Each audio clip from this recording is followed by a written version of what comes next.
This story is, unfortunately, true. I've changed names and ages slightly for privacy. I grew up in the Sierra Nevadas.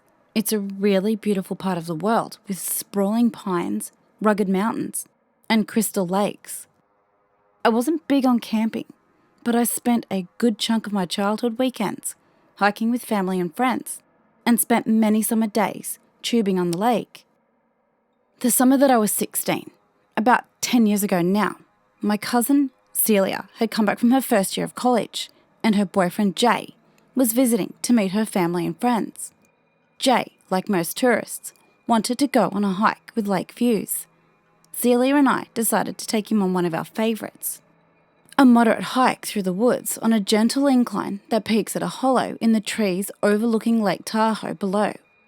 Jay had some hiking experience, albeit in less rugged terrain, and we thought this hike would be a fun challenge with the spectacular views that he wanted. It is an in and out trail that takes about 2 to 3 hours to the top and 2 to 3 hours back down. There are some smaller trails that branch off and offer steeper inclines or winding paths towards the lake. The three of us set off on the hike on the first Saturday of his visit. The trail isn't the easiest to find, but it's really popular with locals because of the view and general lack of tourists. It was mislabeled on the most popular trails website at the time, so it was hard to find if you didn't know where to look. We passed only a couple of other hikers, mostly your granola-type couples with camelback water backpacks hiking with their dogs. We made it to the top in good time and enjoyed our lunches overlooking the lake. Jay was appropriately impressed by the views and spent a lot of time taking pictures. In between selfies and bites of sandwiches, we mostly just relaxed and got to know each other. After about an hour of relaxing, we heard a scream in the distance, specifically a mountain lion scream. If you've never heard a mountain lion scream, it's really unnerving. It sounds a bit like a very loud, terrified woman, letting out a blood-curdling shriek of terror. YouTube it. It's truly a horrible sound. This was not good, because when a mountain lion screams, it's either part of a mating ritual or two male lions are fighting. Either way, hearing one scream meant there were multiple mountain lions, and they were close. The bears in the Sierras are softies, but the mountain lions will attack you. They'll attack your pets. They've even been known to attack bikers. There's safety in numbers, but even 3 is risky if you're talking about a hungry lion. Jay was really freaked out. There weren't big predators roaming around where he's from, and the thought of an animal large and willing enough to eat him was off-putting. Celia and I were wary, but not alarmed. Between the natural disasters that frequently occurred in the region, earthquakes, wildfires, mega blizzards, and the sometimes deadly wild animals that got close to town, we were fairly unshakable. We'd seen plenty of bears and snakes on hikes, and sometimes encountering critters is the price you pay to enjoy the natural beauty. It also wasn't the first time we had heard the mountain lions, and we'd both seen them before, albeit mostly from the safety of a cabin or house. There was also an incident where, as kids, we laid out some expensive steak in my backyard in the hopes of luring a mountain lion to take pictures of it. It didn't work, and my mother was unhappy about the steaks. Anyway, we needed to pack it up and get back down the mountain. We packed up the leftovers of our lunches and took off at a brisk pace back down the mountain. About 40 minutes into the hike back, Jay realised that he forgot his phone at the lookout in his rush to leave. After a brief back and forth between Jay and Celia, I don't need it back that badly.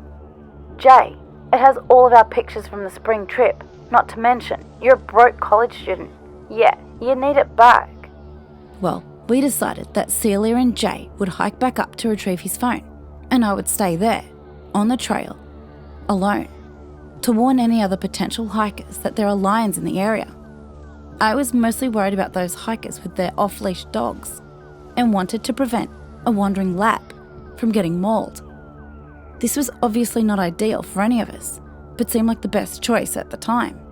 I found a nice rock to sit on in the shade, just off the trail, and was going through the pictures we took on my phone and playing Temple Run, There was no cell service or internet, but I knew they'd be back soon. Celia and Jay had been gone for around 50 minutes when I heard the scream again. And it was hard to tell, but I thought it was closer than before.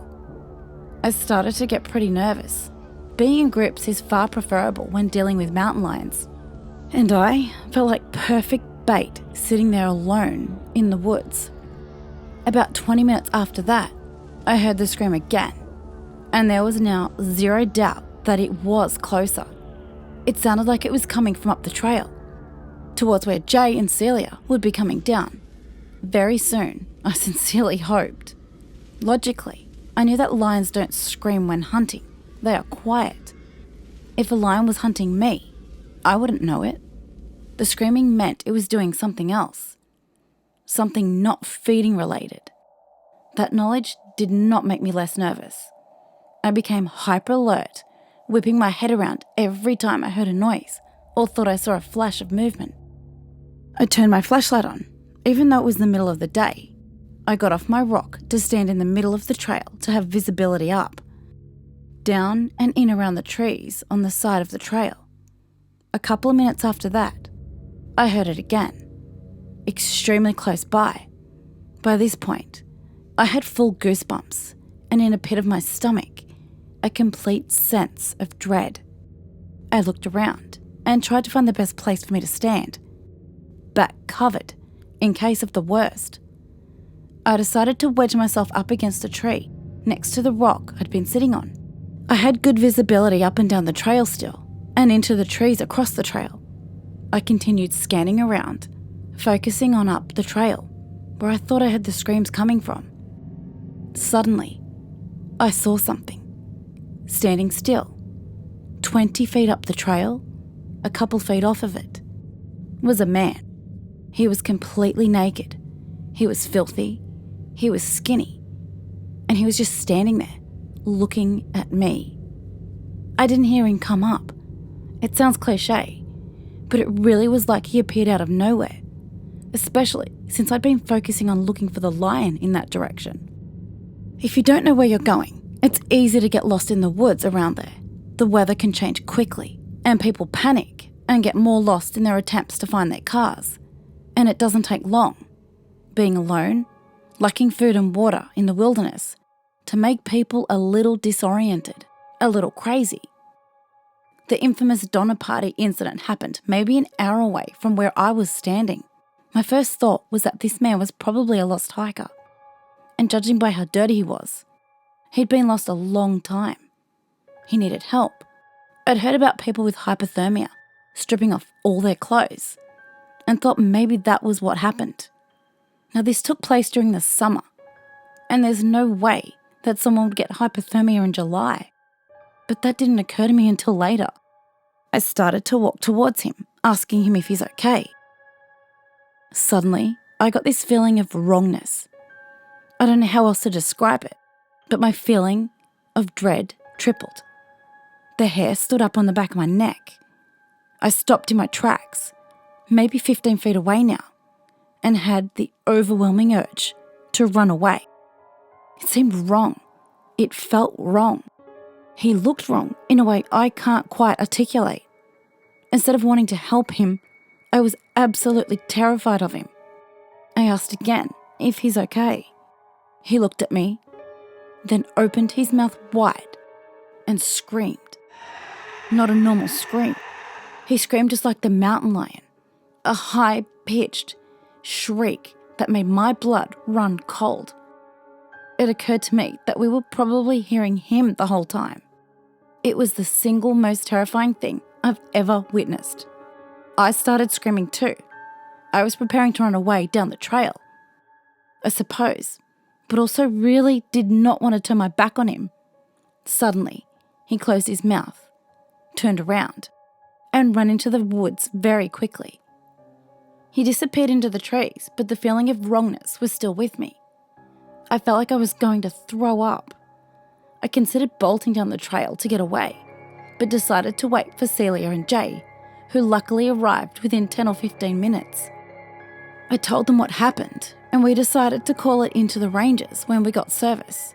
Celia and I had seen some odd things in our lives, her more than me, but she turned white as a sheet when I told them what happened. I guess they didn't hear anything at all on the way down. I've always been deeply unsettled since the incident. Did I see a mentally ill, lost hiker who really needed my help? Or did I see something else? Celia insists it was a skinwalker or something similar, something malevolent and inhuman, mimicking the call of a mountain lion and stalking us down the mountain.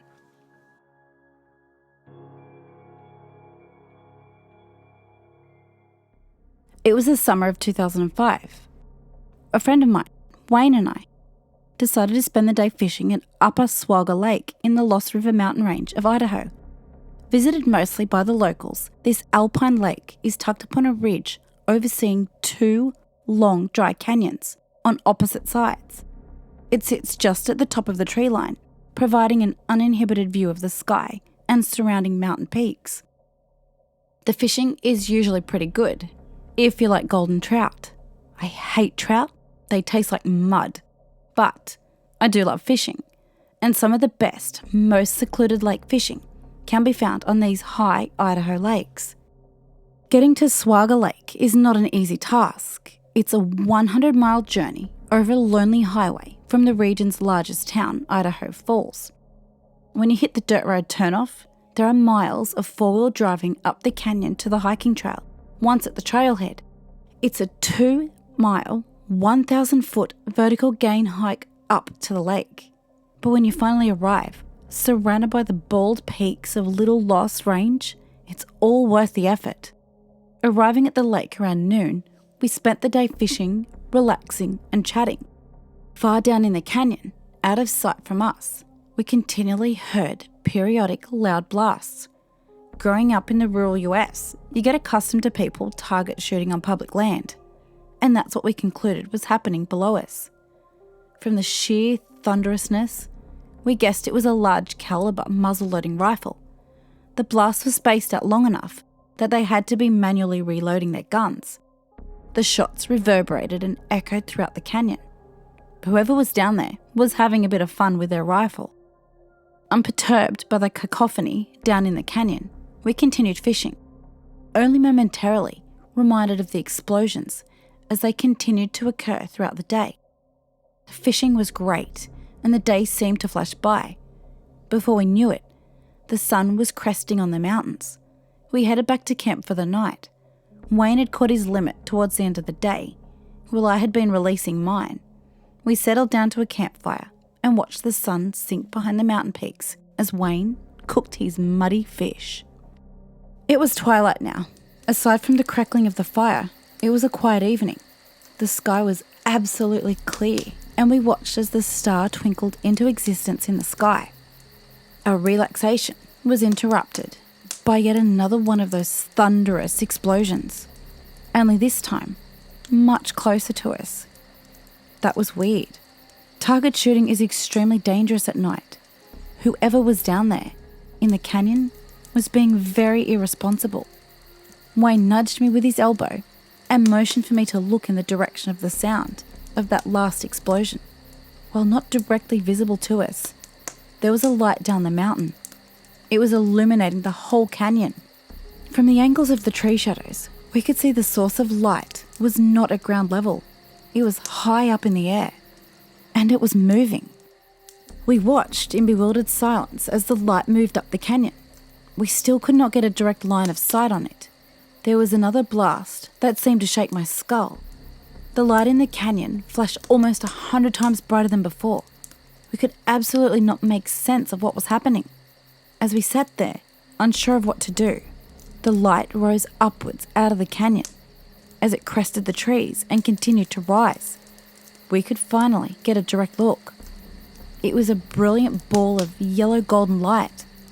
Getting a size estimate was difficult, but I figured it was between 20 to 40 feet in diameter. The light rose silently above the canyon, and then above our elevation at the lake.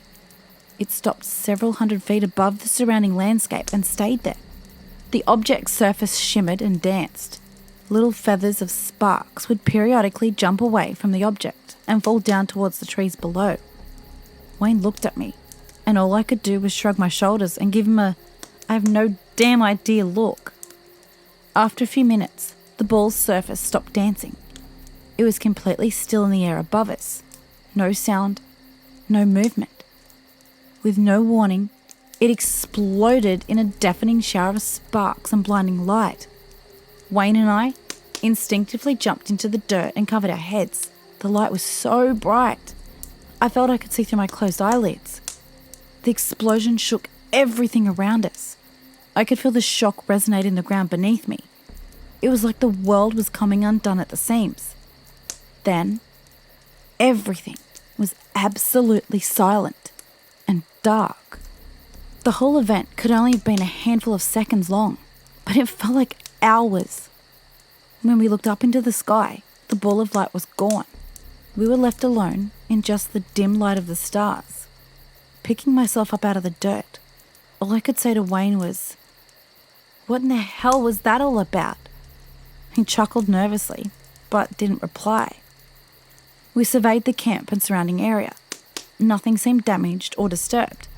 There were no signs of fires that were started from the explosion. It was like nothing out of the ordinary had happened. The one thing that was off, though, was the time. It was late twilight when the light exploded above us, but my watch was showing 2 o'clock in the morning.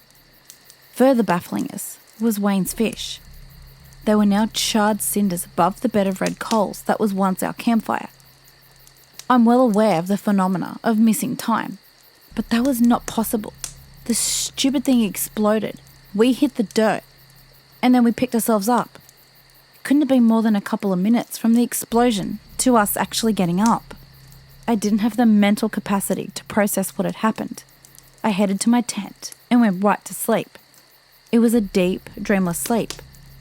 When I awoke, the morning sun was illuminating the tent. Wayne was already up and fishing. I asked him about his thoughts on what happened last night, and he simply shrugged and said, "It either didn't happen, or we saw something we probably shouldn't have.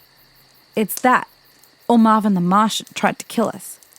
We fished for a few hours that morning, then decided against camping another night at the lake.